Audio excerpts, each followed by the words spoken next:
നമ്മൾ എന്ത് കാര്യം സംഭവിക്കുമ്പോഴും പറയും യാക്കോബിനെ ആഭിചാരം ഏൽക്കില്ല ഇസ്രായേലിന്. പക്ഷെ അതിക്ക് മുമ്പ് കുറേ കാര്യങ്ങളുണ്ട്.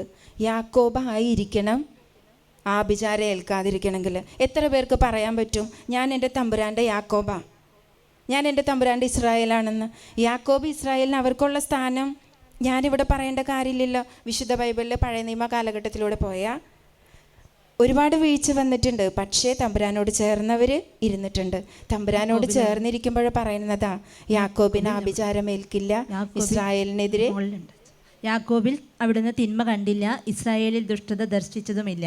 അവരുടെ ദൈവമായ കർത്താവ് അവരുടെ കൂടെയുണ്ട്. യാക്കോബിൽ തിന്മ കണ്ടില്ല. അതുകൊണ്ട് വചനം എടുത്തുപയോഗിക്കുമ്പോൾ ഒന്ന് തിരിഞ്ഞ് ചിന്തിക്കണം, ഈ വചനം എനിക്ക് എങ്ങനെയാണ്? ഞാൻ ദൈവത്തിൻ്റെ യാക്കോബാണോ, ഞാൻ ദൈവത്തിൻ്റെ ഇസ്രായേലാണോ എന്ന്.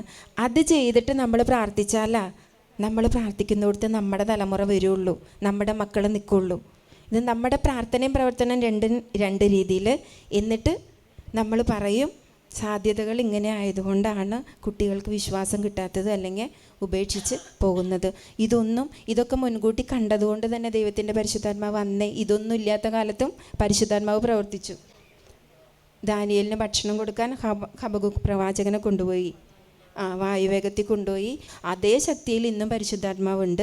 നമ്മുടെ സാധ്യതകൾ എത്ര വളർന്നാലും എത്ര വളർന്നില്ലെങ്കിലും നമ്മൾ ആശ്രയിക്കുന്ന ദൈവത്തിൻ്റെ പരിശുദ്ധാത്മാവിൻ്റെ ശക്തി കൊണ്ട് നമ്മുടെ തലമുറേനെ തിരിച്ചു പിടിക്കാൻ, നമ്മുടെ മക്കളെ തിരിച്ചു പിടിക്കാൻ, നമ്മുടെ മക്കളെ വിശ്വാസത്തിൽ ആഴപ്പെടുത്താൻ നമുക്ക് സാധിക്കും.